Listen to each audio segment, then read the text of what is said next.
Joan García, Nico Williams. The new look Barca team is scary. Flick surprised everyone by winning 3 trophies in his first season, and he did it with just one big signing. He took the team that Xavi left them and transformed them into the best side in Europe. And now with Real Madrid going through a transitional period with a new manager, Barca have a chance to really dominate La Liga. Everyone around the club sees it, hence the investments that are being made to help Flick's project. The team dominated in 2025, but even amongst the great moments, there were some cracks that began to show. Things that were holding Barca back from complete dominance. Well, those issues were identified and immediately fixed, with the first being the goalkeeping situation. For years, a small share of Barca fans consistently talked about how Ter Stegen wasn't elite as he used to be, that despite some great league campaigns like 2023, he was very unreliable in big Champions League nights. They were correct, as Flick identified after just one season that a new goalie was needed. Well, enter Joan García, a talented young goalie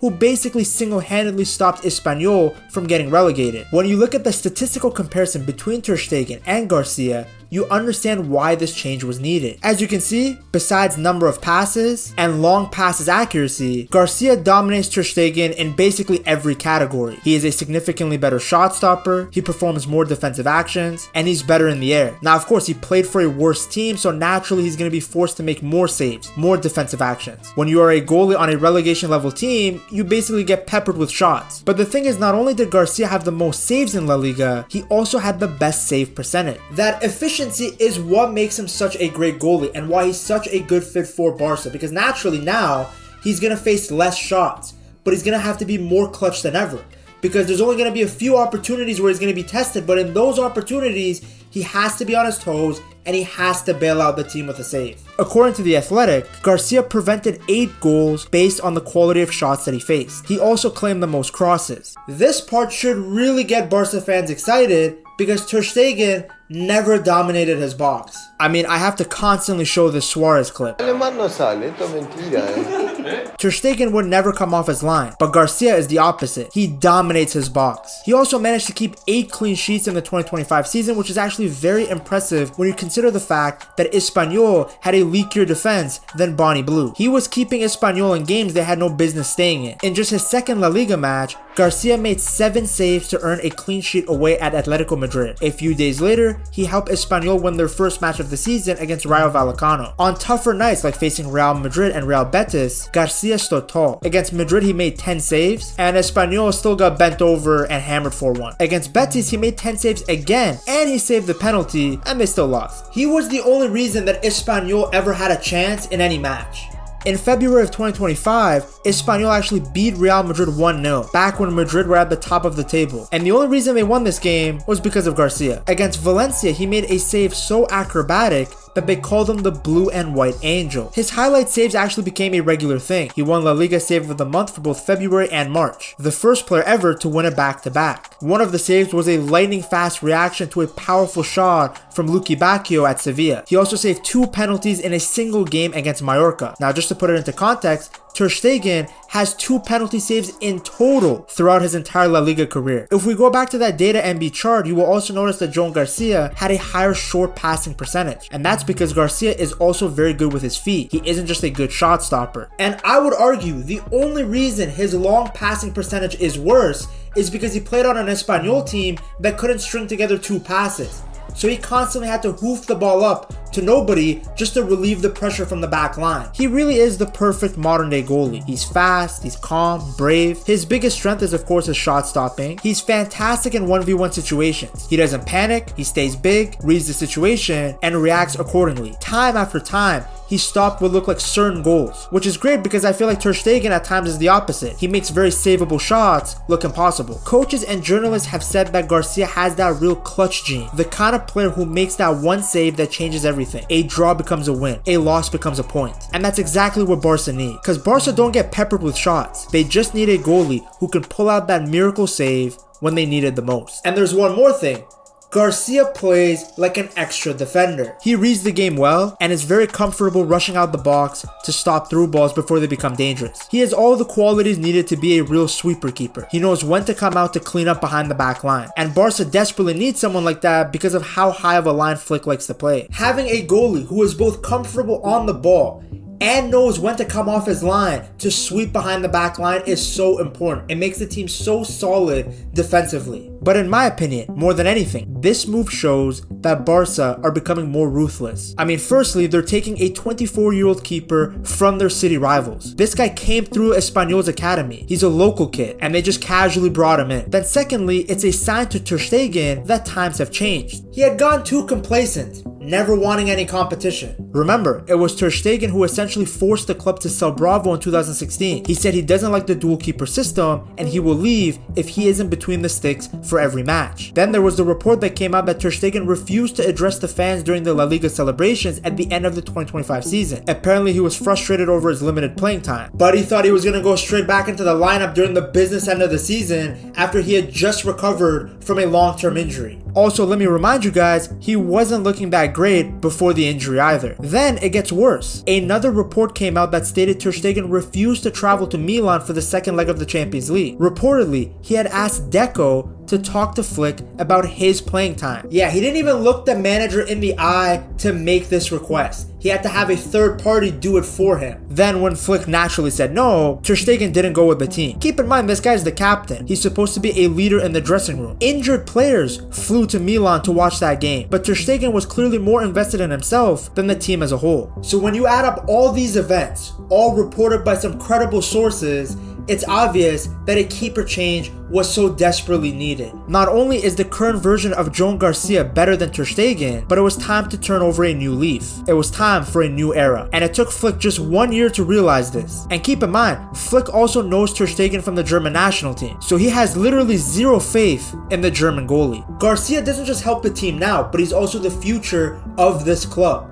And it's nice now because players know, do not be complacent. There is no room for complacency and nostalgia about what you did in the past when the club is trying to win a Champions League. Now, while the keeper situation was figured out, it was also time for Barca to strengthen their attack. And who better than Yamal's son? What's great about this signing is that we have already seen what an attack with these two looks like. Just watch Spain's first goal against England in the Euro 2024 final. That entire campaign was a taste of what these guys could achieve together at Barca. A dynamic duo capable of punishing any team. Look at their touches versus Italy. They basically took turns raw dogging the Italian fullbacks. Nico Williams was so good that match that he won man of the match without a goal or assist. Not one of the lasagna lovers could defend him. Then after, he completely cooked Georgia. A beautiful individual goal that was a reminder that he is the type of winger that can create something out of nothing. In that match, he also became the only player on record at the Euros since 1980 to score a goal, assist a goal, and complete 100% of his passes in a game he started. And of course, in the same match, Yamal was making history on the right side by creating the most chances ever by a player under 21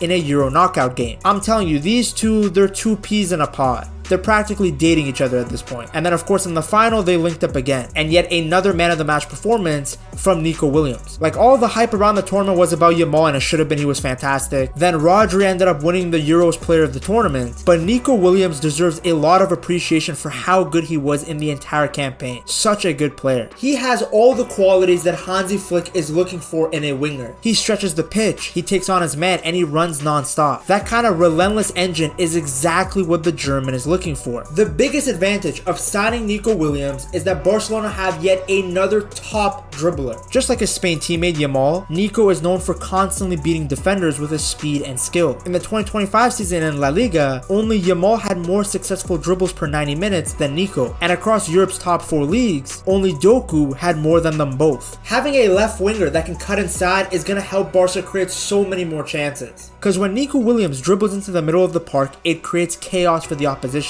They have to make a decision on the fly. Does the fullback follow Nico into the middle, or do they pass him off to a midfielder? And imagine, at the same time that he's cutting in, Balde is overlapping him.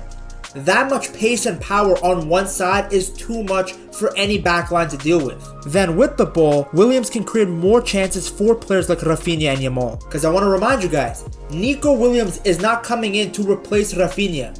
He's coming in to add another profile to the team to make Barca better. With Nico on the left, Rafinha can play through the middle as the 10, and we have already seen him cook there. And now, no team can double Yamal, because that will leave Nico Williams and Rafinha too open. And as you saw in the Euros final, Nico Williams on his own is too deadly. The reason that Rafinha works so well as an attacking midfielder is because under Flick, his best quality is his relentless runs in behind, which now he can do more of through the middle because he has more freedom. Like sometimes when I'm having these discussions, I feel like people don't watch Barca.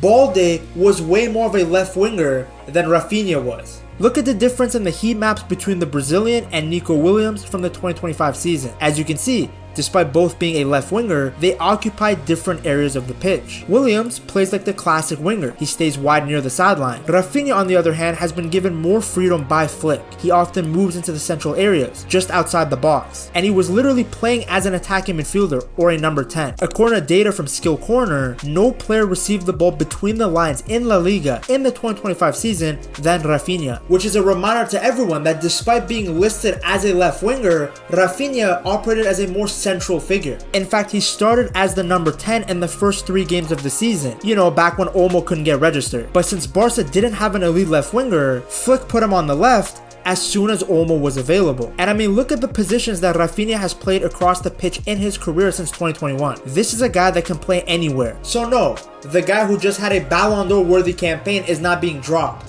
He's just being complemented by another player who can create something out of nothing by himself. Add in the fact that Olmo misses 4 months a year regularly, and that attacking mid-role is all Rafinha's. Now you may be saying, well, what about Fermin Lopez? Guys, we live in a time in football where depth is no longer a luxury, it's a necessity. The club is in 4 different competitions.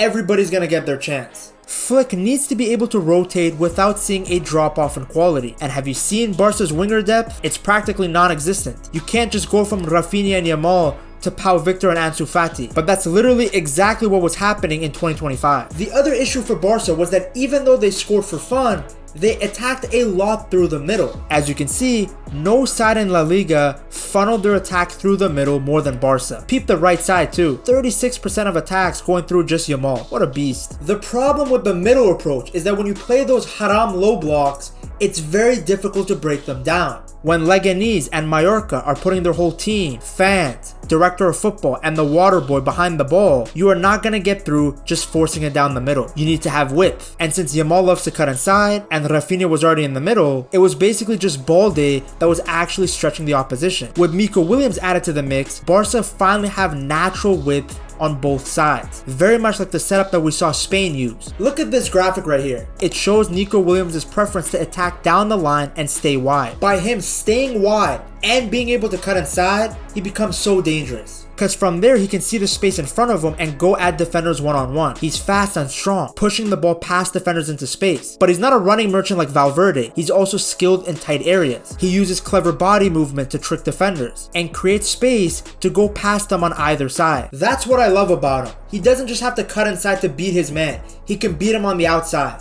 Listen to this clip right here about Henry specifically talking about wingers that can beat their defender going to the touchline. I respect people that also want to beat their fullback on the outside. Yeah. That's when I know you're a good dribbler. If you come inside 1-2 with the 9 or go inside and curve it, even now, I don't know if I would score. It's easy to dummy, going back inside and shoot. Beat your guy on the outside. That's why I know you're a good dribbler, because then you dislodge everything. Center back has to come and meet you, then you free your 9 inside. Fortunately, Nico can do both. Then when he gets that bit of space that he's looking for, he can do 3 things. He can either go to the touchline and cross the ball back in, he can cross it in directly like he did against Barca in the Copa del Rey, or he can go further inside himself, and shoot it himself. Nico Williams doesn't just help Barca on the ball. His off-the-ball movement and pressing is also perfectly suited for the way that Hansi Flick likes to play. In the 2025 La Liga season, he made 112 high turnovers, which is a stat that measures how many times a player won the ball back in advanced areas. Guess who were the only 2 players that had more of that stat than him? Rafinha and Yamal. So his hunger to press and win the ball back means Barcelona's pressing will stay strong wherever he is on the pitch. For me, he's a player who will only get better when surrounded by more talent. It's pretty obvious from watching his performances for Spain. For those of you worried about his output, don't be. Remember, Rafinha never had a season where he scored more than 20 goals before Flick came in. And now under the German manager, he's putting up Messi and Ronaldo-esque numbers. Flick, he's like steroid for wingers. It's such a low risk, high reward signing. He's already adjusted to the league and the country, he's friends with everyone on the team, and he's a player who has so much untapped potential. And if you want to buy your Nico Williams jersey early, just go to buygamejerseys.com and use code PETTALKS for a discount. What's great is that Barca aren't even done with their signings. They are reportedly still trying to sign Rashford for more depth, even with the signing of Nico Williams. That would be huge because Rashford is another left winger that can do a lot of damage. With lower wages, that's a great player to have in the team because his issue of being inconsistent, it's irrelevant for Barca because they're not relying on him every single week. There's also reports about Grimaldo coming in, which would also be fantastic because there is no left back depth. The drop off from Balde to Gerard Martin is way too big. Not just in terms of quality, but because there's such different profiles. Respect to Martin for trying his best. He even got that nice assist against Inter Milan. But at the end of the day, I don't think this guy is Barca quality. Barca need another fullback who can actually help attacking wise. Because without Balde, even Rafinha didn't look the same. Flick's system doesn't work with a center back playing at left back, no matter how good that guy is on the ball. I don't know how this guy hasn't been signed before. He's Spanish, a La Masia graduate, a fantastic left back, really good on the ball. I always thought that he was going to be the Jordi Alba replacement, yet he somehow ended up in Germany after leaving Benfica. Now, I didn't cover the rest of the established guys because I've made a whole separate documentary on all of those players. You have to watch it right here.